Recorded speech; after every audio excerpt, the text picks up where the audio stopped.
Welcome to 360 Tamil. இன்னைக்கு இந்த வீடியோல ஒரு வெப் சீரிஸோட எக்ஸ்பிளனேஷன் பத்தி தான் பார்க்க போறோம். இதோட பேரு சால் கப்பத் அப்படின்றது. இது ஒரு பக்காவான கிரைம் த்ரில்லர் வெப் சீரிஸ்னு சொல்லலாம். முதல்ல இந்த வெப் சீரிஸோட பிளாட் என்னன்றதை நான் சொல்றேன். ஆக்சுவலா அலிசான்னு ஒரு பொண்ணுக்கு கல்யாணம் முடிவு பண்ணிருக்காங்க. அந்த நாள் அவங்களோட ஃப்ரெண்ட் எல்லாம் வந்திருப்பாங்க. அதுல ஒரு ஃப்ரெண்ட் இருக்காங்க பாத்தீங்களா, மர்மமான முறையில இறந்து போயிருக்காங்க. அது சூசைடா இல்ல ஆக்சிடென்டலா நடந்ததா, அப்படி இல்லைன்னா யாராவது கொலை பண்ணிருக்காங்களான்ற மாதிரி ஒரு கேள்வி இருக்குல்ல, அதை விசாரிக்கிறதுக்காக ஒரு லேடி இன்ஸ்பெக்டர் களத்துல இறங்குறாங்க. அவங்க குற்றவாளியை கண்டுபிடிச்சாங்களா இல்லையான்னு சொல்றது தான் சீரிஸோட கதையா இருக்கும். நிறைய ஃப்ரெண்ட்ஸ் இருக்காங்கல்ல, எல்லாருமே ஒவ்வொரு சீக்ரெட்டை மறைச்சு வச்சிருப்பாங்க. அது என்னென்ன சீக்ரெட்டு, எப்ப அந்த விஷயம்லாம் ரிவீல் ஆகுதுன்னு சொல்றது தான் இந்த சீரிஸோட கதையா இருக்கும். நீங்க எதிர்பார்க்காத நிறைய ட்விஸ்ட் அண்ட் டர்ன்ஸ்லாம் வச்சிருப்பாங்க. கண்டிப்பா இந்த சீரிஸ் உங்களுக்கு பிடிக்கும்னு நம்புறேன். எக்ஸ்பிளனேஷனுக்குள்ள போறதுக்கு முன்னாடி வீடியோக்கு ஒரு லைக் போடுங்க. அது மூலியமா இந்த வீடியோ இன்னும் நிறைய பேர்கிட்ட கொண்டு போய் சேர்க்கப்படும். மேற்கொண்டு டைம் வேஸ்ட் பண்ணாம நம்ம நேரடியா எக்ஸ்பிளனேஷனுக்குள்ள போயிடலாம். படத்தோட ஸ்டார்டிங் சீனே நம்ம ஹீரோயினை காட்டுறாங்க. இவங்க பேரு தேவிகா அப்படின்றது. இவங்களுக்கு டிரான்ஸ்பர் கிடைச்சு புதுசா ஒரு ஸ்டேஷன்ல ஜாயின் பண்றதுக்காக வந்திருக்காங்க. இவங்க அம்மாவும் கல்யாணம் பண்ணிக்கோன்னு ஃபோர்ஸ் பண்றாங்க. நான் ஸ்டேஷனுக்கு வந்துட்டோமா, அப்புறமா பேசுறேன்னு காலை கட் பண்றாங்க. ஸ்டேஷனுக்குள்ள இருக்க எல்லாருமே அவங்களுக்குள்ள பேசிட்டு இருக்காங்க. போன் வரத கூட கவனிக்காம இருக்காங்க. வந்த இவங்க இருக்காங்கல்ல, நேரா போய் போன் எடுக்கிறாங்க. யார் இவங்கன்ற மாதிரி எல்லாருமே பார்த்துட்டு இருக்காங்க. அட்டென்ட் பண்ணவங்க இன்ஸ்பெக்டர்ன்ற மாதிரி பேசுறாங்க. அப்பதான் ஒரு தகவல் இவங்களுக்கு தெரிய வருது போல, இவங்க தான் புதுசா வந்திருக்க இன்ஸ்பெக்டர் லேடி போலன்ற மாதிரி எல்லாருமே யோசிக்கிறாங்க. சாரி மேடம் அப்படின்ற மாதிரிலாம் கேட்டுட்டு இருக்காங்க. ஒரு ஸ்பாட்டுக்கு போகணுன்ற மாதிரி இவங்களுமே கூப்பிட்டுட்டு கிளம்ப ஆரம்பிக்கிறாங்க.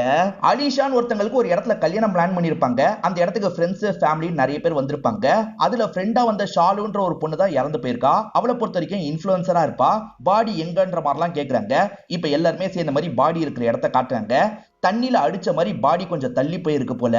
இப்ப கல்யாண பொண்ணோட ஒரு ஃப்ரெண்ட காட்டுறாங்க. இவங்க பேரு ஐரா அப்படின்றது. இவங்களுக்கு ஒரு பொண்ணு இருக்கா. அவ தூங்கிட்டு இருக்கிறத ஒரு பார்வை பாக்குறாங்க. அதே மாதிரி ஹஸ்பண்டுக்கு கால் பண்றாங்க போல. உங்ககிட்ட ஒரு முக்கியமான விஷயத்த சொல்லணும்னு ஆரம்பிக்கிறாங்க. அப்படியே இந்த சீனை கட் பண்ணிடுறாங்க. இப்ப தேவிகாவும் அந்த பொண்ணு எங்க தண்ணியில விழுந்திருப்பா, எப்படி போயிருப்பான்ற மாதிரிலாம் பார்த்துட்டு இருக்காங்க. அப்ப அசிஸ்டன்ட் இருக்கார்ல, இங்க இருந்து தான் குதிச்சு சூசைட் பண்ணிருப்பா போலன்ற மாதிரி அசிஸ்டன்ட் சொல்றாரு. இவங்களுமே முறைச்சு பாக்குறாங்க. இன்னும் விசாரணையே ஆரம்பிக்கல, அதுக்குள்ள சூசைட்னே முடிவெடுத்துட்டீங்களா அப்படின்ற மாதிரி கேக்குறாங்க. கொஞ்சம் தள்ளி இருக்கிற இடத்துல அந்த பொண்ணோட போன் விழுந்திருக்கு போல. அதை யாரோ ஒருத்தர் எடுக்கிற மாதிரி நமக்கு மட்டும் காட்டுறாங்க. இவங்க அதை கவனிக்கல. முதல்ல இந்த ஃபங்க்ஷன்ல இருக்கிறவங்கள பத்திலாம் நான் தெளிவா சொல்லிடுறேன். அலிசான்ற ஒரு பொண்ணுக்கு கல்யாணம்னு சொன்ன பாத்தீங்களா, இதுதான் அந்த அலிசாவா இருப்பா. அலிசாவை பொறுத்த வரைக்கும் சொந்தக்கார அண்ணனா விக்ரம்னு ஒரு நபர் இருக்காரு. இந்த ஃபேமிலிக்கு எல்லாமே முன்ன நின்று இவர் தான் பண்ணுவாரு. இவர் ஒரு பொலிட்டீஷியனா இருப்பாரு. இவர் தான் முதல்ல போலீஸ் கிட்ட டீட்டெயிலா பேச ஆரம்பிக்கிறாரு. இவரை பொறுத்த வரைக்கும் கல்யாணம் ஆகி ஒரு ஒய்ஃப் இருக்காங்க. அவங்க பேரு மாயா அப்படின்றது. இதை தாண்டி கொஞ்ச நேரத்துக்கு முன்னாடி போன் பேசுற மாதிரி காமிச்சாங்கல்ல, அவங்க பேரு ஐரான்னு சொல்லியிருப்பேன். அவங்கள பொறுத்த வரைக்கும் இந்த கல்யாண பொண்ணோட ஃப்ரெண்டா இருப்பாங்க. தேவிகா கேள்விலாம் கேட்டுட்டு இருக்கும் போது மாயா போட்டிருக்க ஒரு செயினை பாக்குறாங்க. இதே மாதிரி செயினை இவங்களுக்கு ஹஸ்பண்ட் போட்டு விட்டுருப்பாரு. இவங்களோட பிளாஷ்பேக்ல இவங்களோட மைண்டுக்குள்ள ஓடிட்டு இருக்கு. இவங்களுக்கு ஏற்கனவே கல்யாணம் ஆயிடுச்சு போல. அதுக்கப்புறம் என்ன ஆச்சுன்னு கிளியரா தெரியல. அதுக்கப்புறம் தான் இங்க இருக்கவங்க பேசுறதை இவங்க கவனிக்க ஆரம்பிக்கிறாங்க. என்ன நடந்தது தெளிவா சொல்லுங்கன்ற மாதிரி கேக்குறாங்க. இங்க இருக்கவங்களும் சொல்றாங்க. அந்த ஷாலுன்ற பொண்ணு இருக்கா பாத்தீங்களா, எல்லாத்தையுமே கண்டென்ட்டா பாக்குறவளா இருப்பா. பயங்கரமா இந்த இடத்துல வீடியோ எல்லாம் எடுத்திருப்பா. இங்க வந்து ஒரு 4-5 போஸ்ட் போட்டிருப்பா. ஃப்ரெண்டோட கல்யாணம்ல கூட இருந்து எல்லா விஷயத்தையும் பண்ணோன்றதுக்காக தான் வந்திருக்கா. 4 பேருமே ஜாலியா பேசி விளையாடிட்டு இருக்காங்க. காலையில சமயம் ஷாலுக்கு வாந்தி வருது. எடுக்கிறதுக்காக கொஞ்சம் தள்ளி போயிடுறா. இப்ப ஷாலுவை பத்தி தப்பு தப்பா ஐரா பேசிட்டு இருக்காங்க. இவ ரொம்ப செல்ஃபிஷானவ அப்படின்ற மாதிரிலாம் பேசுறாங்க. ஏன்டி அப்படி சொல்றன்ற மாதிரி மத்த ஃப்ரெண்ட்ஸ் கேக்குறாங்க. அதுக்கு இவங்க காரணத்தெல்லாம் எக்ஸ்பிளைன் பண்ணலாம்னு நினைக்கிறாங்க. அதுக்குள்ள வெளியே போனவ இந்த இடத்துக்கு வந்துடுறா. இவங்க குறை சொல்லிட்டு இருக்கிறத கேட்டுறா. எதுக்காக நீ என்ன பத்தி இப்படி பேசிட்டு இருக்கன்ற மாதிரி கோவப்படுறா. அப்படிதான் பேசுவேன், நீ பண்ணது அப்படிதான் இருந்ததுன்ற மாதிரி இவங்க சொல்றாங்க. இவங்க 2 பேர் எதுக்கு சண்டை போட்டுக்கிறாங்கன்னு கிளியரா தெரியல. இவங்க 2 பேருமே போக போக கத்தி சண்டை போட்டுக்கிறாங்கல்ல. அப்ப மாயா தடுக்கிறாங்க. எதுக்காக இப்ப சண்டை போட்டுட்டு இருக்கீங்க, நம்ம அலிஷாவோட கல்யாணத்துக்காக வந்திருக்கோம், அமைதியா இருங்கன்ற மாதிரி சொல்றாங்க. அதனால 2 பேருமே கோவத்தை கண்ட்ரோல் பண்ணிக்கிறாங்க. இப்ப மேற்கொண்டு நடந்த விஷயத்த சொல்றாங்க. ஆக்சுவலா கல்யாண மாப்பிளையோட பேரு ஜெயன் அப்படின்றது. ஜெயன் அவரோட ஃபேமிலி கூட இந்த இடத்துக்கு வந்து இறங்குறாரு. ஆராத்தி எல்லாம் எடுத்துதான் வெல்கம் பண்ணிட்டு இருக்காங்க. இப்ப அம்மாவும் மாப்பிளைய உட்கார வச்சு பேசிட்டு இருக்காங்க. அலிஷாவை பொறுத்த வரைக்கும் அம்மா மட்டும்தான், அப்பா இல்ல. எங்க குடும்பத்துக்கு எல்லாமே விக்ரம் தான் பண்ணிட்டு இருக்காரு. விக்ரம் தான் என்னோட பையன் மாதிரின்னு சொல்றாங்க. சொந்தக்காரரு ஆனா பையன் மாதிரி இவங்க பாக்குறாங்க. பொண்ணை கூட்டிட்டு வாங்கன்ற மாதிரி விக்ரம் சிக்னல் கொடுக்கறாரு. இப்ப எல்லாருமே சேர்ந்த மாதிரி அந்த இடத்துக்கு அலிஷாவை கூட்டு வந்துட்டு இருக்காங்க. இப்ப அலிஷாவை மாப்பிளை பக்கத்துல எல்லாம் உட்கார சொல்றாங்க. அவங்களுமே உட்கார்றாங்க. ஷாலு இருக்காங்கல்ல, பாட்டை வச்சு டான்ஸ் எல்லாம் பண்ணிட்டு இருக்காங்க. இதெல்லாம் அலிஷாவோட அம்மாக்கு பிடிக்கல. அந்த பாட்டை நிறுத்து, இந்த மாதிரிலாம் பண்ணிட்டு இருக்காது அப்படின்ற மாதிரி சொல்றாங்க. இப்ப ஷாலுவோட முகமே மாறிடுது. சோகமா இங்க இருந்து நடக்கிறா. இப்ப ஐரா இருக்காங்கல்ல, அவ எப்பவுமே இப்படிதான் விளையாடிட்டு இருப்பா, நீங்க தப்பா எடுத்துக்காதீங்க அப்படின்ற மாதிரி அலிஷாவோட அம்மாக்கு சொல்லிட்டு இருக்காங்க. இப்ப பிரசன்ட்ல நடக்கிறத காட்டுறாங்க. ஒருத்தர் காலையில கண்முழிக்கிறாரு. இவரு பேரு சோபன் அப்படின்றது. இந்த சோபன் கையில அடிபட்டு ரத்தம்லாம் வந்திருக்கு. கீழே விழுந்திருக்க ரத்தத்தெல்லாம் இவர் கிளீன் பண்ணிட்டு இருக்காரு. இப்ப தேவிகா வெளியே விசாரணை பண்றதை நமக்கு காட்டுறாங்க. அப்பதான் அந்த இடத்துக்கு புதுசா ஒருத்தர் வராரு. நீங்க யாருன்ற மாதிரி கேக்குறாங்க. இவருமே தயங்கி தயங்கி இவர் யாருன்றத சொல்றாரு. ஆக்சுவலா இவர் பேரு ரோகன் அப்படின்றது. இவரை பொறுத்த வரைக்கும் அலிஷாவோட எக்ஸ் பாய் ஃப்ரெண்டா இருப்பாரு. இதை கேட்டுட்டு இருக்க அந்த மாப்பிள பையன் லைட்டா ஷாக் ஆகுறாரு. இப்பதான் நடந்த விஷயத்தை நமக்கு காட்டுறாங்க. 2 வாரத்துக்கு முன்னாடி அலிஷா நான் கல்யாணம் பண்ணிக்க போறேன்னு இவர்கிட்ட சொல்றாங்க. இதை கேட்டு ஷாக் ஆயிடுறாரு. நம்ம 2 பேர் சேரலாம், கரெக்டா இருக்கும்னு சொல்றாரு. இந்த ரோகன் சட்டுன்னு கோவப்படுவாரு. அந்த கோவப்படுறதை நீ மாத்திக்கவே மாட்ற, இதுக்கப்புறம் நமக்குள்ள செட் ஆகாது, தயவு செஞ்சு நீ கல்யாணத்துக்கும் வராதன்ற மாதிரி சொல்லிட்டு தான் அங்க இருந்து கிளம்பி இருப்பாங்க. அதை மீறியும் ரோகன் இந்த கல்யாணத்துக்கு நைட்டு வந்திருக்காரு போல. மாப்பிள பேரு ஜெயன்னு சொன்ன பாத்தீங்களா, இப்பதான் இந்த எக்ஸ் பாய் ஃப்ரெண்ட பத்திலாம் இவருக்கு தெரிய வருது. இப்ப தேவிகா இருக்காங்கல்ல, இந்த வீட்டை விட்டு விசாரணை முடியற வரைக்கும் யாருமே வெளியே போக கூடாதுன்னு சொல்றாங்க. ஐராவோ இவங்க கிட்ட பேசுறதுக்கு வராங்க. எனக்கு முடியாத ஒரு குழந்தை இருக்கா, அவளுக்கு எப்பனாலும் ஆபரேஷன் பண்ற மாதிரி இருக்கும், நான் மட்டும் போய்க்கிறேனேன்ற மாதிரி கேக்குறாங்க. சேச்சா, அப்படிலாம் எங்களால விட முடியாது, நீங்க கல்யாணத்தை பிளான் பண்ணி தானே இந்த இடத்துக்கு வந்தீங்க, இன்னும் ஒரு 4 நாள் மட்டும் இங்க ஸ்டே பண்ணுங்கன்னு சொல்றாங்க. கையில இருக்க ரத்தத்தெல்லாம் ஒருத்தன் கிளீன் பண்ண மாதிரி காமிச்சாங்கல்ல, அவன் பேரு சோபன் சொல்லியிருப்பேன். அவன் என்ன பண்றானா, ஷாலுவோட ரூம்ல ஏதோ பண்ணிட்டு இருக்கான். ஒரு பேப்பர் எடுக்கிறான். அந்த பேப்பரை உடனே டிஸ்போஸ் பண்றான். இப்ப வேகமா அந்த ரூமை விட்டு வெளியே வரான். யாரா நீ அப்படின்ற மாதிரி இவங்களுமே கேக்குறாங்க. மேடம், நான் ஷாலுவோட அசிஸ்டன்ட்னு சொல்றான். சோசியல் மீடியால இருக்கவங்க அசிஸ்டன்ட்டை வச்சுப்பாங்கல்ல, அந்த மாதிரி தான் இவன் ஹெல்ப் பண்ணுவான் போல. இவனை பார்த்து முறைக்கிறாங்க. இந்த இடத்துக்குலாம் வராத, நாங்க செக் பண்ணோம், இங்க இருந்து கிளம்புன்னு சொல்றாங்க. அவனுமே கிளம்பிடுறான். இப்ப வேகமா ரூம்குள்ள வந்து அவன் ஏதாவது பண்ணானான்ற மாதிரி பாக்குறாங்க. மேற்கொண்டு ஷாலுவை பத்தி ஏதாவது கிடைக்குமான்ற மாதிரி தேடி பாக்குறாங்க. இவங்களுக்கு ஷாலுவோட போன் மட்டும் கிடைக்க மாட்டேங்குது. அவ கடைசியா ஒரு வீடியோ போஸ்ட் பண்ணிருக்கா, நீங்களே பாருங்க மேடம் அப்படின்ற மாதிரி அசிஸ்டன்ட் காட்டுறாரு. அதாவது விரக்தியா பேசினா எப்படி இருக்குமோ அந்த மாதிரி தான் ஷாலு பேசியிருக்கா. கூட இருக்க யாரையும் நம்பாதீங்க, யாரு எப்படி மாறுவாங்கன்னே தெரியாதுன்ற மாதிரிலாம் சொல்லிட்டு இருக்கா. அப்படி பேசிட்டு இருக்கும் போது சட்டுன்னு போனை கீழே போட்டுறா போல. போனு கட் ஆயிருது. அதுக்கப்புறம் தான் சூசைட் பண்ணணும்னு முடிவு பண்ணிருக்கா போல. மேடம், இது சூசைட் நோட்டு தானேன்னு கேக்குறாரு. இதை பார்த்தா சூசைட் நோட்டு மாதிரி எனக்கு தெரியல, இதுக்கப்புறம் கூட ஏதாவது நடந்திருக்க வாய்ப்பு இருக்கு, கொலைன்ற ஆங்கிள்லயே நம்ம விசாரணை பண்ணுவோன்ற மாதிரிலாம் அசிஸ்டன்ட் கிட்டே இவங்க சொல்றாங்க. அசிஸ்டன்ட் முகம் லைட்டா மாறுது. ஏன் எதுக்குன்னு தெரியல. இந்த ஜெயன் கூட எக்ஸ் பாய் ஃப்ரெண்ட் விஷயத்தை பெருசா எடுத்துக்க மாட்டாரு. ஆனா ஜெயன் அம்மா இருக்காங்கல்ல, இதுக்கப்புறம் இந்த கல்யாணம் வேணாண்டா, நம்ம கிளம்பலான்ற மாதிரி சொல்லிட்டாங்க. அதை கவனிச்ச இந்த தேவிகா இருக்காங்கல்ல, சாரி மேடம், அப்படிலாம் நீங்க கிளம்ப முடியாது, ஏன்னா இந்த வீட்டுல இருக்க எல்லாருமே எங்களை பொறுத்த வரைக்கும் சஸ்பெக்ட் தான், இந்த கேஸ் கம்ப்ளீட்டா முடிகிற வரைக்கும் யாருமே போகக்கூடாது அப்படின்ற மாதிரி சொல்றாங்க. போக மாட்டோன்ற மாதிரி ஜெயனோ உத்தரவாதம் தராரு. விக்ரம் ஒரு பொலிட்டீஷியன் சொன்ன பாத்தீங்களா, ரொம்ப பிஸியான பொலிட்டீஷியனா இருப்பாரு. இந்த கல்யாணத்தை முடிச்சுட்டு உடனே வேலையை பார்க்க போலாம்னு நினைச்சிருப்பாரு. ஆனா இப்ப போலீஸ் ஏடி ஒரு 4-5 நாள் இங்கதான் இருக்க மாதிரி இருக்கும்னு சொல்லிட்டு போயிருப்பாங்க. 4 நாள் நான் இங்க என்ன பண்றது அப்படின்ற மாதிரிலாம் ஒய்ஃபி கிட்ட பேசிட்டு இருக்காரு. இப்ப நமக்கு ரோகனை காட்டுறாங்க. ரோகன் அலிஷா கிட்ட பேசுறதுக்காக தான் வந்திருக்காரு. நீ எதுக்காக இந்த இடத்துக்கு வந்த, உன்னை வரக்கூடாதுன்னு தானே சொன்னேன், ஏன் வந்தன்ற மாதிரி கோவமா கேக்குறாங்க. கடைசியா ஒரு வாட்டி ட்ரை பண்ணி பாக்குறதுக்காக தான் வந்தேன்னு சொல்றாரு. நீ தான் ஷாலுவை ஏதாவது பண்ணிட்டியான்ற மாதிரி கேக்குறாங்க. நான் ஷாலுவை என்ன பண்ண போறேன்ற மாதிரி இவர் கேக்குறாரு. உன் கோவத்தினால நீ கூட ஏதாவது பண்ணிருக்க வாய்ப்பு இருக்குன்னு நினைச்சேன்னு சொல்றாங்க. இப்பதான் 1 வருஷத்துக்கு முன்னாடி நடந்த விஷயத்தை காட்டுறாங்க. இவங்க 2 பேருமே லவ்வர்ஸ்ல சின்ன சின்ன சண்டை வரதான் செய்யும். அப்படி சண்டை நடக்கும் போது இவர் ரொம்ப மோசமா பேசுவாரு. அப்ப அலிஷாக்கு ஷாலு தான் சப்போர்ட் பண்ணி பேசுவாங்க. அவர் திட்டுற மாதிரி பேசினா இவங்களும் பதிலுக்கு திட்டுற மாதிரி பேசுவாங்க. கோவத்துல ஷாலுவோட கழுத்தெல்லாம் பிடிச்சி நெரிச்சு சாப்பிடுச்சிருவன்ற மாதிரிலாம் சொல்லியிருப்பாரு. அதை வச்சுதான் நீ ஏதாவது பண்ணியான்னு கேக்குறாங்க. சத்தியமா நாளா எதுவுமே பண்ணல, நான் உன்னை பயங்கரமா லவ் பண்றேன், எப்படியாவது பேசி உன்னை கூட்டு போறதுக்காக தான் வந்திருக்கேன், என் கூட வந்துருன்ற மாதிரிலாம் பேசிட்டு இருக்காரு. இது நடந்துட்டு இருக்கும் போது கரெக்டா ஜெயன் இந்த இடத்துக்கு வந்துடுறாரு. அதனால இந்த ரோகன் பேசுறத நிறுத்திடுறான். இப்ப ஜெயனும் இங்க இருந்து கிளம்புன்னு சொல்றாரு. சைலண்டா கிளம்பிடுறான். இப்ப ஜெயன் இருக்கார்ல, இவங்களுக்கு பக்கத்துல வந்து உட்கார்றாரு. உன் அம்மா செம்ம கோவத்துல இருப்பாங்கல்ல, இதுக்கப்புறம் கல்யாணம் நடக்காதுன்ற மாதிரி சொல்றாங்க. அப்படிலாம் கிடையாது, என் அம்மாக்கு நான் புரிய வச்சிட்டேன், உன் பாஸ்ட பத்திலாம் எனக்கு கவலையே கிடையாது, பிரசன்ட்ல நம்ம வாழ போற வாழ்க்கையை பத்தி மட்டும் தான் நான் யோசிக்கிறேன், நீ ஃபீல் பண்ணாத அப்படின்ற மாதிரி ஆறுதல்லாம் சொல்றாரு. அந்த ஷாலுவை பொறுத்த வரைக்கும் எல்லாத்தையுமே கண்டென்ட்டா மாத்துவாங்க. அதனால அவங்களோட சோசியல் மீடியாவை பார்த்தா அவங்கள பத்தி தெரிஞ்சுக்கலான்ற மாதிரி இவங்களுமே சோசியல் மீடியா போஸ்ட் எல்லாம் பாக்குறாங்க. அது மூலியமா கொஞ்சம் கொஞ்சம் விஷயங்களை இவங்க தெரிஞ்சுக்கிறாங்க போல. இப்ப நைட்டு ஃபேமிலில எல்லாருமே உட்காந்து பேசிட்டு இருக்காங்க. அலிஷா அம்மா இருக்காங்கல்ல, நடந்தது நினைச்சா எனக்கும் கஷ்டமா தான் இருக்கு, அதுக்காக இப்படியே இருக்க முடியுமா, கல்யாணத்தை இப்பயே முடிச்சிடலாம்னு சொல்றாங்க. இதை கேட்டுட்டு இருக்க விக்ரம், எனக்கும் இதுதான் சரியா படுது, பிளான் பண்ணபடி நம்ம கல்யாணத்தை வச்சிடலான்ற மாதிரி சொல்றாரு. ஆனா அலிஷா வேணான்ற மாதிரி சொல்லிட்டாங்க. என்னோட பெஸ்ட் ஃப்ரெண்ட் இறந்து போயிருக்கா, இப்ப போய் கல்யாணத்தை வச்சுக்கலாம்னு சொல்றீங்க, என்னால இப்ப கல்யாணத்தை பண்ணிக்க முடியாதுன்ற மாதிரி சொல்றாங்க. இவங்கள நிறைய பேர் ஷாலு தற்கொலை பண்ணிருக்க கூட வாய்ப்பு இருக்குன்ற மாதிரி தான் நினைக்கிறாங்க. ஐராவும் மாயாவும் இத பத்தி பேசிட்டு இருக்காங்க. அப்ப ஐராவோட பொண்ணு இருக்கா பாத்தீங்களா, மாயாவோட கண்ணத்துல இருக்க ஒரு காயத்தை பாக்குறா.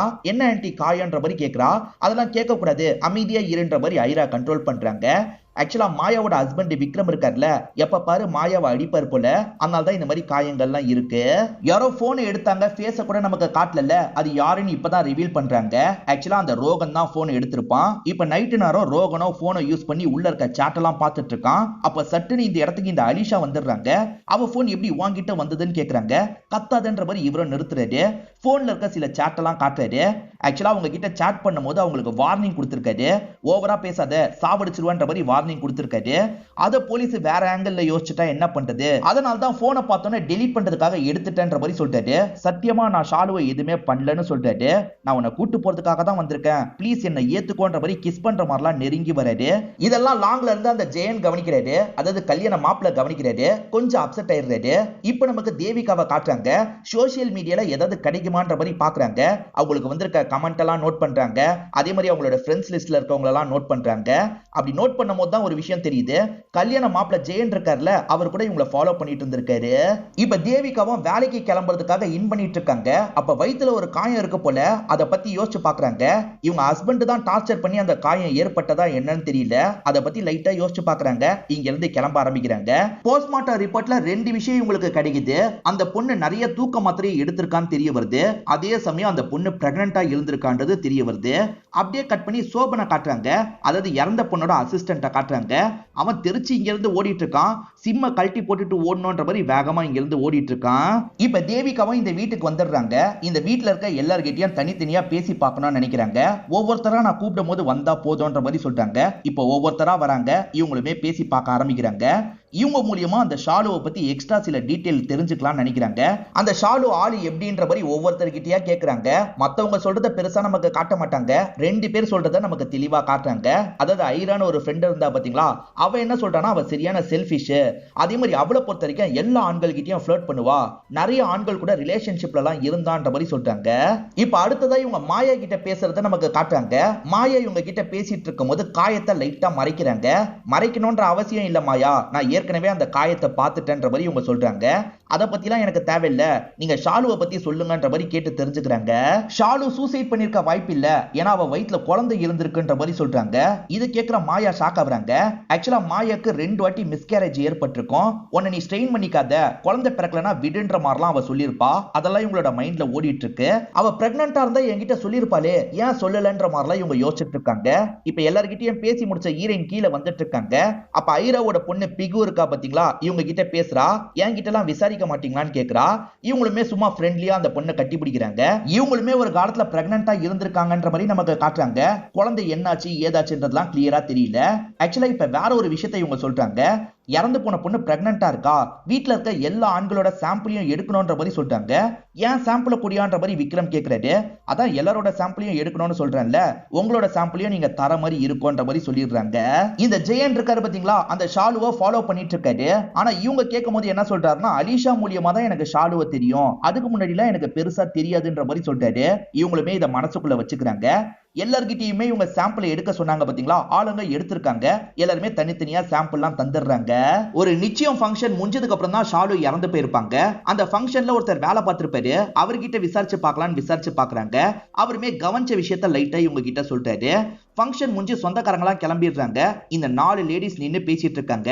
அப்படி பேசிட்டு இருக்கும் போது ஐராக்கும் ஷாலுக்கும் முட்டிடுது. 2 பேருமே அந்த இடத்துல சண்டைலாம் போட்டுட்டு இருக்காங்க. இந்த மாதிரி சண்டை நடந்தா மாயா தான் எப்பவுமே தடுப்பாங்க. ஆனா இந்த வாட்டி மாயா ஐரா சொல்றது தான் சரி, நீ கொஞ்சம் அமைதியா இருன்ற மாதிரி இவங்களை கண்ட்ரோல் பண்றாங்க. யாருமே எனக்கு சப்போர்ட் பண்ண மாட்டீங்க, நான் போறேன்ற மாதிரி ஷாலுவும் கோச்சுக்கிட்ட மாதிரி கொஞ்சம் தள்ளி போறாங்க.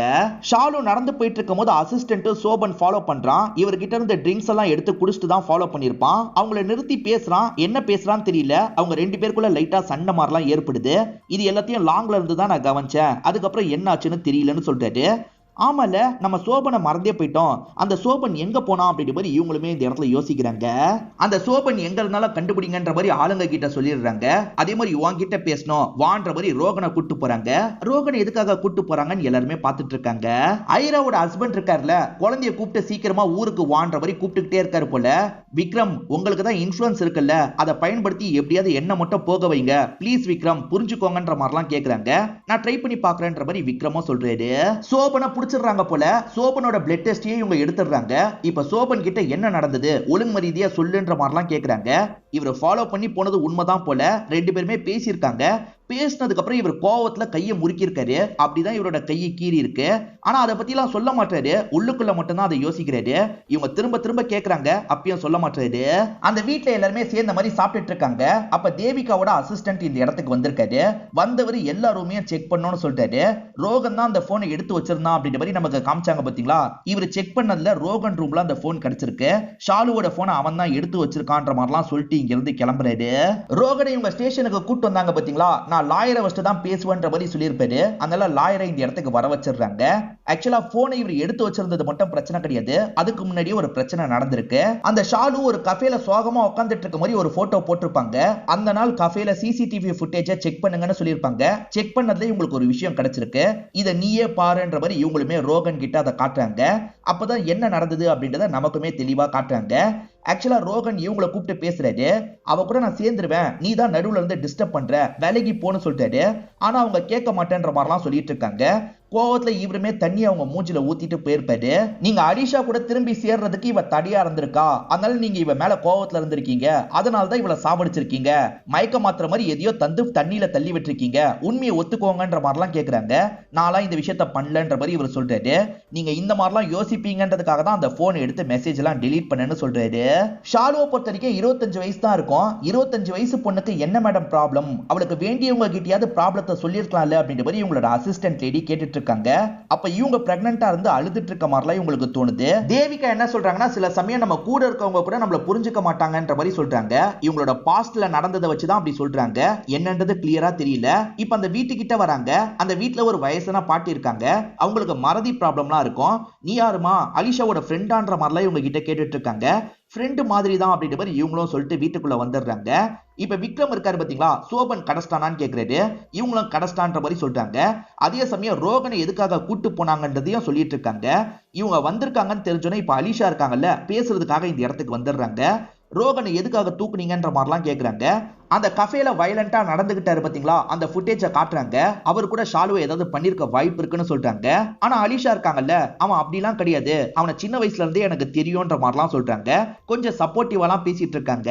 சொல்ல வந்ததை சொல்லிட்டோன்ற மாதிரி இவங்க கிளம்ப பாக்குறாங்க. விக்ரம் சாப்பிட்டு போங்க, ஃபுட் எல்லாம் ரெடி பண்ணி வச்சிருக்கான்ற மாதிரி சொல்றாரு. ரொம்ப பாசமாலாம் இவங்க கிட்ட பேசுறாரு. அதுக்கு இவங்க இருக்காங்கல்ல, உங்க வீட்டுல இருக்கவங்க கிட்ட முதல்ல பாசமா பேசுங்கன்னு சொல்றாங்க. இவர் அடிக்கிறாருன்னு இவங்களுக்கு தெரியுதுல, அதனால தான் இப்படி சொல்றாங்க. இதை கேட்டோன்னே இவரோட முகமே மாறிடுது. ரோகனுக்கு சப்போர்ட் பண்ணி அலிஷா பேசினாங்க பாத்தீங்களா, இதெல்லாம் ஜெயனுக்கு சுத்தமா பிடிக்கல.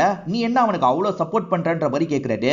அவனை சின்ன வயசுல இருந்தே எனக்கு தெரியும், நாங்க ரெண்டு பேருமே ஒரே ஸ்கூல் ஒரே காலேஜ்ல தான் படிச்சோம், அதை வச்சுதான் சொல்றேன், நீ தப்பா எடுத்துக்காதன்ற மாதிரி சொல்றாங்க. ரெண்டு பேர்ல யாருன்னு முடிவு பண்ணுன்ற மாதிரி ஜெயன் கோவமா இங்க இருந்து நடந்து போறாரு. இப்ப தேவிகா இருக்காங்கல்ல, அசிஸ்டன்ட் கூட ஒரு விஷயத்தை பத்தி டிஸ்கஸ் பண்றாங்க. ஆக்சுவலா வேலை பார்த்தவர் வேற ஒரு விஷயத்தை பார்த்ததா சொல்லியிருப்பாரு. அந்த ஐராக்கு பிகுன்ற ஒரு சின்ன பொண்ணு இருந்தாங்கல்ல, அந்த சின்ன பொண்ணு ஷாலு கிட்ட கடைசியா ஏதோ தந்திருப்பாங்க. ஷாலு அதை சாப்பிட்டிருப்பாங்க. ஷாலு போட்ட வீடியோ வச்சு பார்க்கும்போது ஷாலு சோகமா பேசியிருப்பாங்க. சோபன் ஏதாவது பண்ணி சோகமா பேசியிருப்பாளா, அப்படி இல்லைன்னா வேற எதுக்காவது சோகமா பேசியிருப்பாளா, சோகமா பேசினதுக்கு அப்புறம் இவளே சூசைட் பண்றதுக்காக மாத்திரையெல்லாம் போட்டிருப்பாளா, ஒண்ணுமே புரிய மாட்டேங்குது அப்படின்ற மாதிரி கன்ஃபியூஸ் ஆயிட்டு இருக்காங்க. அந்த சோபனை பேச வச்சாதான் ஏதாவது தெரியும்ன்ற மாதிரி சொல்றாங்க. இப்ப சோபனை வச்சிருக்க இடத்துக்கு வந்துடுறாங்க. ஒழுங்கா வாயை திறந்து ஏதாவது சொல்லு, அப்பதான் நீ இங்க இருந்து போக முடியும், இல்லனா இங்க தான் இருக்க முடியும்ன்ற மாதிரிலாம் இவங்க மிரட்டிட்டு இருக்காங்க. இவருமே ஒரு விஷயத்தை ரிவீல் பண்றாரு. இவர் ஒரு பேப்பரை கசக்கி போட்டாரு பாத்தீங்களா, அது அவங்களுக்காக எழுதினா லவ் லெட்டரா தான் இருக்கும். இவரை பொறுத்த வரைக்கும் பயங்கரமா ஷாலுவை லவ் பண்ணிருப்பாரு. அந்த விஷயத்தை அவங்க கிட்ட சொல்லிடணும்ன்ற மாதிரிலாம் யோசிச்சிருப்பாரு. தைரியத்துக்காக தான் சரக்கெல்லாம் எடுத்து குடிச்சிருப்பாரு. அதுக்கப்புறம் அவங்க கிட்ட போய் லவ் எல்லாம் சொல்ல ஆரம்பிச்சிருப்பாரு. எனக்கு சுத்தமா விருப்பம் இல்ல, நீ இப்படி பண்ணுவேன்னு கொஞ்சம் கூட எதிர்பார்க்கல, ஃப்ரெண்டுன்னு நினைச்சு உன்னை கூடிய வச்சிருந்தேன், அது தப்புன்ற மாதிரிலாம் சொல்லியிருப்பாங்க. இவர் கோவத்துல கொஞ்சம் முறுக்கி இருப்பாரு. கிளாஸ் உடஞ்சி இவரோட கையை கீறி இருக்கும். அதுக்கப்புறம் என்னாச்சுன்னு எனக்கே ஞாபகம் இல்ல இல்லன்ற மாதிரிலாம் இவன் சொல்லிட்டு இருக்கான். இவங்களுமே வெளியே வந்துடுறாங்க. இப்பதான் ரிப்போர்ட் வந்திருக்கு. அதாவது ஜென்ஸ் எல்லாம் செக் பண்ணாங்கல்ல, அதுக்கான ரிப்போர்ட் வந்திருக்கு. எந்த ஜென்ஸ் கூடய மேட்ச் ஆகலன்னு ரிப்போர்ட் வந்திருக்கு. இது எந்த ஜென்ஸ் கூடய மேட்ச் ஆகலையா? அப்ப வயித்துல இருந்த குழந்தை யாரோட குழந்தைன்ற மாதிரிலாம் இவங்க யோசிக்கிறாங்க. இப்ப தேவிகா ஒரு ஹிப்னடைஸ் பண்ற டாக்டரை பாக்குறதுக்காக வந்திருக்காங்க. சோபனோட ஆள் மனசுல என்ன இருக்குன்னு தெரிஞ்சுக்கணும்னு நினைக்கிறாங்க. இதெல்லாம் கோர்ட்ல செல்லாதுன்னு எனக்கு தெரியும், இருந்தாலும் அவன் பேசுறது மூலியமா லீடு கிடைக்க வாய்ப்பு இருக்குன்னு சொல்றாங்க. இப்ப டாக்டரை அந்த இடத்துக்கு கூட்டு வந்துடுறாங்க. டாக்டரும் அன்னைக்கு நைட்டு என்ன நடந்தது சொல்லு சொல்லுன்னு கேக்குறாரு. இவன் மைண்ட்ல ஓடின விஷயத்த பத்தி எல்லாம் சொல்லிட்டு இருக்கான். ஆக்சுவலா இவன் கையெல்லாம் கிழிச்சுக்கிட்டு ரூமுக்கு கிளம்பி போயிருப்பான். அப்போ ஒரு விஷயத்த பார்த்திருப்பான். அந்த இடத்துல ஷாலுக்கு பக்கத்துல 2 பேர் இருந்திருப்பாங்க. ஒரு ஆண் பெண் தான் இருந்திருப்பாங்க. அது யாருன்னு கூட இவனுக்கு கிளியரா தெரியல. இதை கேட்கிற இவங்க ஷாக் ஆயிடுறாங்க. அன்னைக்கு நைட்டு ஷாலுக்கு பக்கத்துல ஒரு ஆணும் பெண்ணும் போயிருக்காங்க. அவங்க கூட இந்த விஷயத்த பண்ணிருக்கலாம்னு யோசிக்கிறாங்க. ஆக்சுவலா ஷாலுவோட கழுத்துல ஒரு கீறல் இருக்கிறதா டாக்டர் சொல்லியிருப்பாரு. அந்த கீறல் யாரால ஏற்பட்டதுன்றதை தெரிஞ்சுக்கணும். அதனால லேடிஸையும் நம்ம டெஸ்ட் எடுக்கணும்ன்ற மாதிரி யோசிக்கிறாங்க. இப்ப அம்மாவும் பொண்ணு கிட்ட ஜெயனை கல்யாணம் பண்ணிக்கிறத பத்தி பேசிட்டு இருக்காங்க. ஆனா பொண்ணு அப்செட் ஆன மாதிரி இங்க இருந்து எந்திரிச்சு போறாங்க. ஜெயன் வேற முடிவை சொல்லுன்ற மாதிரி கேட்டிருப்பாரு. ஜெயன் என்னால யோசிச்சுதான் முடிவெடுக்க முடியும்ன்ற மாதிரி மெசேஜ் பண்றாங்க. அந்த மெசேஜ் அவருமே பார்த்து ஃபீல் பண்றாரு. இப்ப தேவிகாக்கு ஒரு போஸ்ட் வந்திருக்கு. இவங்களுமே ஓபன் பண்ணி பாக்குறாங்க. ஆக்சுவலா ஹஸ்பண்ட் கூட இருக்க மாதிரி ஒரு போட்டோ தான் இவங்களுக்கு வந்திருக்கு. மேடம், உங்க ஹஸ்பண்ட் இறந்து போனதை பத்தி நான் கேள்விப்பட்டேன், சாரின்ற மாதிரி சொல்றாரு. பரவாயில்ல இருக்கட்டும்ன்ற மாதிரி இவங்களுமே சொல்றாங்க. வயித்துல இருந்த குழந்தை யார் கூடயும் மேட்ச் ஆகலன்ற மாதிரி வந்தது பாத்தீங்களா, அதனால எல்லா ரிப்போர்ட்டையும் எனக்கு அனுப்பி வைங்கன்ற மாதிரி இவங்க சொல்லியிருப்பாங்க. அதாவது டீடைல் ரிப்போர்ட்டை பார்க்கலாம்னு நினைச்சிருப்பாங்க. இப்போ ஹாஸ்பிட்டல் சைட்ல இருந்து அனுப்பிடுறாங்க போல. அதுல 2 ரிப்போர்ட் அச்சசலா ஒரே மாதிரி இருக்கு. சோ ஏதோ தப்பு நடந்திருக்கு, யாரோ காசு கொடுத்து இந்த விஷயத்த பண்ணிருக்காங்க. கரெக்டான ரிப்போர்ட்டை நம்ம வாங்கணும், வண்டி எடுங்கன்ற மாதிரி சொல்றாங்க. மேடம், இந்த நேரத்துல நீங்க எதுக்காக வரீங்க, நானே பாத்துக்கிறேன்ற மாதிரி இந்த அசிஸ்டன்ட் சொல்றாரு. இதை கேட்டு இவங்க டென்ஷன் ஆயிடுறாங்க. ஒருவேளை இவரு கூட இந்த விஷயத்த பண்ணிருக்கலாம்னு யோசிக்கிறாங்க. எதுக்கு சார் என்ன அனுப்பி விட்டுட்டு திரும்பி ரிப்போர்ட்டை மாத்தலாம்னு நினைக்கிறீங்களான்ற மாதிரி கேக்குறாங்க. நம்மள சந்தேகப்பட்டு கேக்குறாங்கன்னு இவருமே புரிஞ்சுக்கிறாரு. மேடம், இந்த டிபார்ட்மெண்ட்ல சேர்ந்து 25 வருஷம் ஆயிடுச்சு. இது வரைக்கும் ஒரு வாட்டி கூட நான் லஞ்சமா காசு வாங்கினது இல்லன்ற மாதிரிலாம் சொல்லிட்டு நம்ம தான் தேவையில்லாம சந்தேகப்பட்டுட்டோம் போலன்ற மாதிரி இவங்களும் மன்னிப்பு கேக்குறாங்க. இந்த வாட்டி ஒழுங்கா செக் பண்ணணும்ன்ற மாதிரி ஸ்ட்ரிக்ட்டா அங்க இருக்க டாக்டர் கிட்ட எல்லாம் சொல்லிட்டு வந்திருப்பாங்க. இப்ப லேடிஸ் மேலேயே இவங்களுக்கு டவுட் வருது. ஜென்ஸ் தான் இதை பண்ணிருப்பாங்கன்ற மாதிரி யோசிச்சுட்டு இருந்தாங்கல்ல. ஒரு லேடி ஒரு ஜென்ஸ் சேர்ந்து தான் இந்த விஷயத்த பண்ணிருக்காங்க. அந்த லேடி யாரா இருக்க வாய்ப்பு இருக்குன்ற மாதிரி பயங்கரமா யோசிச்சுட்டு இருக்காங்க. இறந்து போன ஷாலுவோட கழுத்துல ஒரு கீரல் இருந்திருக்கும். நகத்தினால கீர்ன மாதிரி தான் இருக்கும். ஜென்ஸ் எல்லாருமே நகம் கம்மியா தான் வச்சிருப்பாங்க. லேடிஸ் தான் பெரிய பெரிய நகம் வச்சிருப்பாங்க. கண்டிப்பா அவங்கள யாரோ சம்பந்தப்பட்டிருக்காங்க. டிஎன்ஏவை எடுக்கணும்ன்ற மாதிரி யோசிக்கிறாங்க. இப்ப எல்லா லேடிஸையும் கூட்டு போறாங்க. அதே சமயம் ஜெயனையும் கூட்டு போறாங்க. ஜெயனை எதுக்காக கூட்டு போறாங்கன்னு தெரியல. ஜெயனை கூட்டு போறாங்க பாத்தீங்களா, இது எல்லாத்தையும் ரோகன் கவனிச்சிட்டு இருக்காரு. இப்ப ரோகன் லாயருக்கு கால் பண்ணி என்னமோ பேசுறாரு. இப்ப அப்படியே கட் பண்ணி லேடிஸ் எல்லாருக்குமே டெஸ்ட் எடுக்கிறத நமக்கு காட்டுறாங்க. எல்லா லேடிஸுமே கோஆபரேட் பண்ணி டெஸ்ட்டுக்கு தந்துடுறாங்க. இவங்க 4 பேருமே பேசிட்டு இருக்கும் போது சண்டை ஏற்பட்டிருக்கும். ஷாலு அங்க இருந்து கிளம்பி இருப்பா. அதுக்கப்புறம் நீங்களாம் எங்க போனீங்கன்ற மாதிரி தான் கேக்குறாங்க. நாங்க எல்லாருமே படுக்க போயிட்டோன்ற மாதிரி இங்க இருக்க லேடிஸ் சொல்றாங்க. இவங்களால பெருசா நம்ப முடியல, யாரோ ஒருத்தர் தான் இதை பண்ணிருக்காங்கன்னு யோசிக்கிறாங்க. இப்ப அலிஷா இருக்காங்கல்ல, எதுக்காக நீங்க ஜெயனை கூட்டு வந்தீங்க விடுங்கன்ற மாதிரிலாம் சொல்லிட்டு இருக்காங்க. நீங்க டெஸ்ட குத்துட்டீங்கல்ல, கிளம்புங்க, இப்போதைக்கு அவர் வரமாட்டாருன்ற மாதிரி இவங்களுமே விசாரிக்கிறதுக்காக உள்ள வந்துடுறாங்க. இப்ப ஜெயன் மேலே இவங்க சந்தேகப்படுறதுக்கு நிறைய காரணம் இருக்கு. ஆக்சுவலா ஏற்கனவே அவங்களுக்கு தெரியாதுன்னு சொல்லியிருப்பாரு, அவங்கள ஃபாலோ பண்ணிருக்காரு. அதுக்கு பதில் சொல்லுன்ற மாதிரி கேக்குறாங்க. ஷாலுவை பொறுத்த வரைக்கும் இன்ஃபுளுசரு, என் ஃப்ரெண்டு பிராண்டுக்காக அவ ப்ரொமோஷன்லாம் பண்ணிருக்கா, அப்படி தெரிஞ்சுதான் நான் அவளை ஃபாலோ பண்ணேன், இதுல என்ன தப்பு இருக்குன்னு கேக்குறாரு. நீங்க ஃபாலோ மட்டும் பண்ணல, மெசேஜும் பண்ணிருக்கீங்க, ரொம்ப ஃப்ளர்ட் பண்ற மாதிரிலாம் பேசியிருக்கீங்க. நீங்க அவ கூட ஒன்னா இருந்து தான் அவ பிரெக்னெண்டா இருந்திருக்கா, நான் சொல்றது சரிதானேன்ற மாதிரி இவங்க கேக்குறாங்க. நீங்க என்ன பேசிட்டு இருக்கீங்க, இது உண்மை கிடையாதுன்ற மாதிரி இவர் சொல்றாரு. அப்படி உண்மை இல்லாத பட்சத்துல எதுக்காக காசு கொடுத்து ரிப்போர்ட்டை மாத்துனீங்கன்ற மாதிரி கேக்குறாங்க. ஹாஸ்பிட்டல்ல ரிப்போர்ட் எப்படி மாறுச்சுன்ற மாதிரிலாம் இவங்க விசாரிச்சாங்க பாத்தீங்களா, யாருனால இது நடந்திருக்குன்றத கண்டுபிடிச்சிருப்பாங்க. அதாவது இவர் காசு கொடுத்ததுனால தான் ஒருத்தர் மாத்தி வச்சிருக்காரு. ஆனா இப்ப இவங்க டீடைலா விசாரிக்க சொல்லியிருக்காங்க. இந்த வாட்டி ரிசல்ட் கரெக்டா தான் வந்துரும், இப்ப நீ மாட்டுவன்ற மாதிரிலாம் சொல்லிட்டு இருக்காங்க. இப்ப இவங்க வெளியே வரும்போது அசிஸ்டன்ட் ஒரு விஷயத்த சொல்றாரு. அது என்னன்னா, இங்க டெஸ்ட் எல்லாம் முடிச்சோன்னா ஐராவை வீட்டுக்கு அனுப்பி வச்சிருப்பாங்க. ஆனா ஐரா வீட்டுக்கு போகாம தப்பிச்சு போயிருக்காங்கன்னு தெரிய வருது. எது தப்பிச்சு போயிட்டாளா, அவ எங்கேயும் போக கூடாது, சீக்கிரமா லாக் பண்ணுங்கன்ற மாதிரி இவங்க சொல்றாங்க. தப்பிச்சதுனால ஐரா மேலயும் டவுட் இவங்களுக்கு ஹெவியா வருது. இன்னமும் ஜெயனுக்காக அலிஷா அங்கேயே தானே உட்காந்துட்டு இருக்காங்க. அப்ப இந்த இடத்துக்கு கரெக்டா ரோகனோட லாயர் வந்திருக்காரு. ரோகன் தான் என்ன அனுப்புனாரு, நான் பாத்துக்கிறேன்ற மாதிரி சொல்லிட்டாரு. இப்ப அவரை காப்பாத்துறதுக்காக இவர் இந்த இடத்துல பேசலாம் ஆரம்பிக்கிறாரு. நீங்க என்ன கேட்டாலும் இப்போதைக்கு விட முடியாது, இன்னும் ஒரு நாள்ல ரிசல்ட் வந்துரும், ரிசல்ட்ல எதுவுமே இல்லைன்னா இவரை விடுறேன், அது வரைக்கும் விட முடியாதுன்ற மாதிரி இவங்க ஸ்ட்ரிக்டா சொல்லிடுறாங்க. இப்ப விக்ரம் இந்த இடத்துக்கு வந்துடுறாரு. விக்ரம் கிட்டயும் அலிஷா தான் பேசியிருக்காங்க போல, அவனை விட்டுருங்கன்ற மாதிரி இவரும் கேட்கிறாரு. இவருடைய இன்ஃபுளுன்ஸ் எல்லாம் பயன்படுத்த ட்ரை பண்றாரு. எந்த இன்ஃபுளுன்ஸ் பண்ணாலும் சரி நான் விட மாட்டேன்ற மாதிரி இவங்க சொல்றாங்க. போலீஸுங்க இருக்காங்கல்ல, ஐராவோட ஹஸ்பண்ட் ஒரு இடத்துல லாக் பண்ணிருக்காங்க. ஆனா ஐராவோட ஹஸ்பண்ட் பொண்ணுக்கு ஆபரேஷன் இருக்கு, நான் போகணுன்ற மாதிரிலாம் கேட்டுட்டு இருக்காரு. என்ன பண்றதுன்ற மாதிரி ஆளுங்க கேக்குறாங்க. விடாதீங்கன்ற மாதிரிலாம் இவங்க பேசிட்டு இருக்காங்க. அப்ப ஐராவே இந்த இடத்துக்கு வந்துடுறாங்க. தயவு செஞ்சு என்னோட ஹஸ்பண்டை விட்டுருங்க, ஷாலுவை கொலை பண்ணது நான் தான்ற மாதிரி ஸ்டேட்மெண்ட் கொடுக்குறாங்க.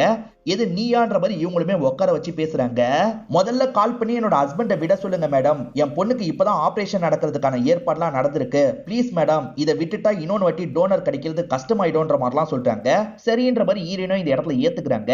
சரி நீ எதுக்காக கொலை பண்ண அதை சொல்லுன்ற மாதிரி கேக்குறாங்க. இந்த இடத்துல ஐராவும் விஷயத்த சொல்றாங்க.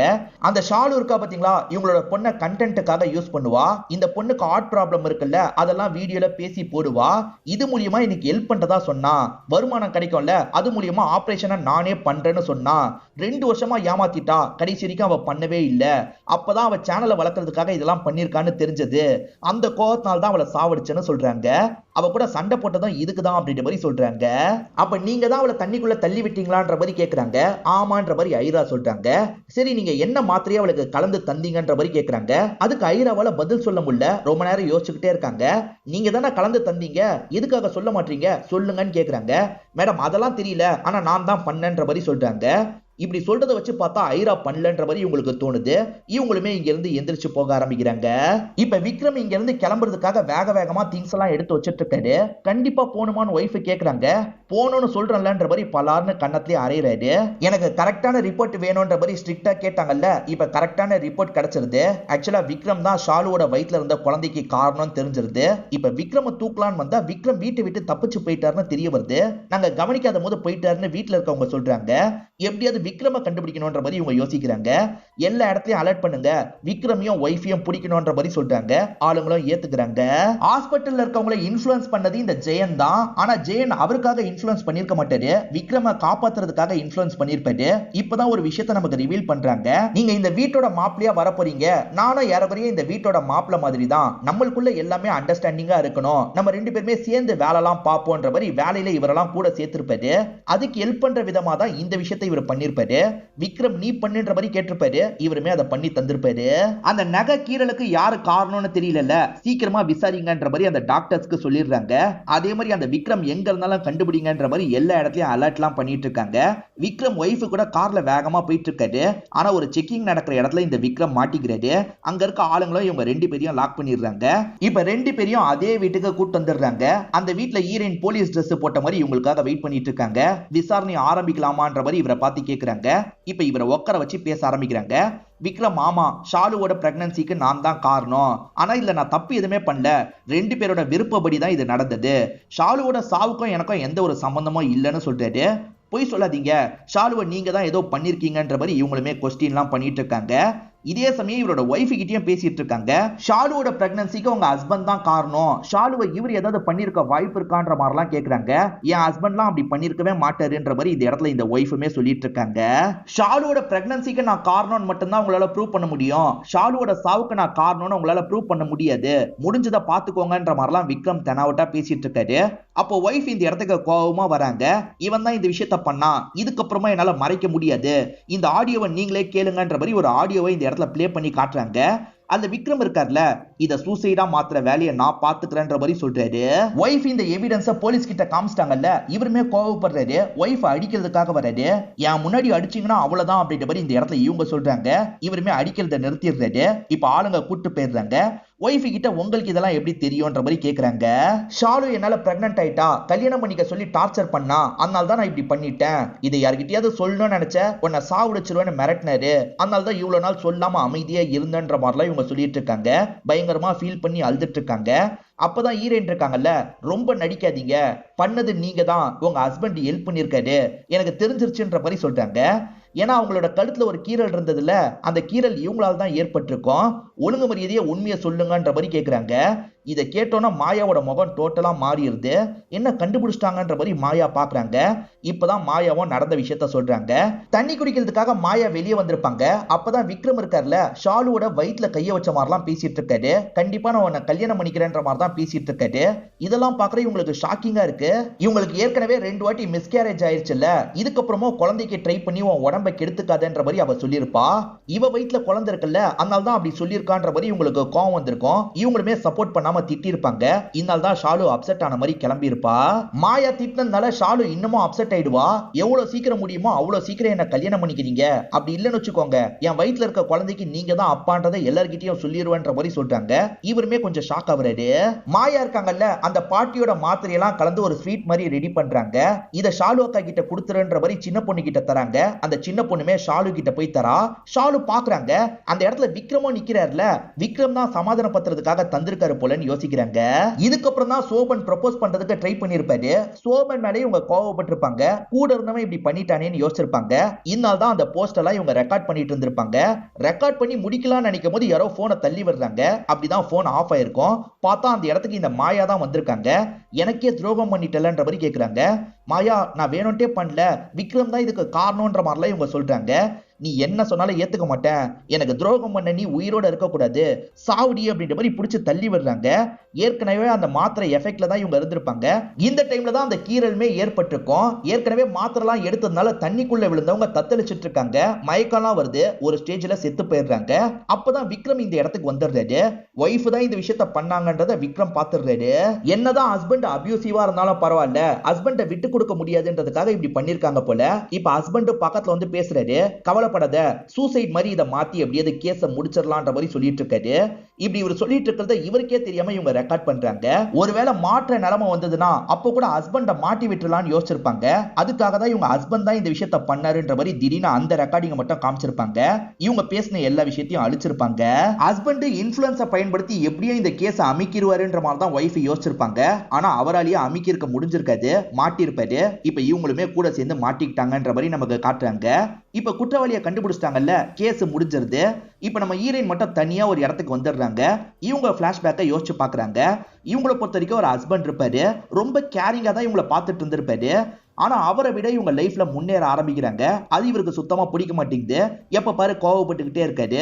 இவங்க வயித்துல ஒரு காயம் இருந்தது பாத்தீங்களா, சிகரெட்டால சூடு வச்ச காயமா தான் இருக்கும். இவங்க பிரெக்னண்டா இருக்கும் போது இவங்களை அடிச்சிருப்பாரு, கரு கலைஞ்சிருக்கும். இவங்க பயங்கர ஃபீலிங்கா அழுதுட்டு இருக்காங்க. சரி விடு, நீ ஓவரா பேசினதுனால தான் ஹஸ்பண்ட் அடிச்சேன், சாரின்ற மாதிரி சொல்றாரு. சைக்கோத்தனமா நடந்துகிட்டு அப்புறமா சாரி கேட்பாரு போல. இவங்க 2 பேருமே கார்ல போயிட்டு இருக்கும் போது ஹஸ்பண்ட் திட்டிக்கிட்டே இருக்காரு. இதுக்கப்புறம் இந்த ஆளு கூட வாழ முடியாதுன்ற மாதிரி யோசிக்கிறாங்க. வேணும்ட்டே இவங்க காரை கொண்டு போய் ஒரு லாரி மேல இடிச்சிடுறாங்க. ஆக்சிடென்ட் ஆன மாதிரி அந்த இடத்துல கிரியேட் பண்ணிடுறாங்க. இப்ப இவங்க மட்டும் சீட் பெல்ட் போட்டதுனால சேஃபா இறங்கிடுறாங்க. காரு கண்ட்ரோல் இல்லாம ஆக்சிடென்ட் ஆயிடுச்சு, ஸ்பாட்லயே என்னோட ஹஸ்பண்ட் இறந்து போயிட்டாருன்ற மாதிரி இவங்களுமே தகவல்லாம் கொடுத்துட்டு இருக்காங்க. இதனால தான் ஹஸ்பண்ட் இறந்து போயிட்டாருன்னு எல்லாருமே நினைச்சிருப்பாங்க. ஆனா கொலை பண்ணதே இவங்களா தான் இருக்கும். பிரசன்ட்ல இதெல்லாம் யோசிச்சு பாக்குறாங்க. அம்மா கிட்டயாவது இதை சொல்லலாம்னு யோசிக்கிறாங்க. ஏன்னா அம்மா செகண்ட் மேரேஜ் பண்ணிக்கோன்ற மாதிரி ஃபோர்ஸ் பண்ணிக்கிட்டே இருக்காங்க. இப்ப இவங்களுமே அம்மாக்கு கால் பண்றாங்க. உங்ககிட்ட ஒரு முக்கியமான விஷயத்த சொல்லணும்னு ஆரம்பிக்கிறாங்க. அதோடைய கதையை நமக்கு முடிச்சிடுறாங்க. இந்த கதையில வந்த ட்விஸ்ட் அண்ட் டர்ன்ஸ்லாம் கண்டிப்பா உங்களுக்கு பிடிச்சிருக்கும்னு நம்புறேன். இந்த வீடியோ உங்களுக்கு பிடிச்சிருந்ததுன்னா லைக் பண்ணுங்க, கமெண்ட் பண்ணுங்க, மறக்காம 360 தமிழ் சேனலை சப்ஸ்கிரைப் பண்ணுங்க. தொடர்ச்சியா இந்த மாதிரி வீடியோக்கள் வந்துகிட்டே தான் இருக்கும்.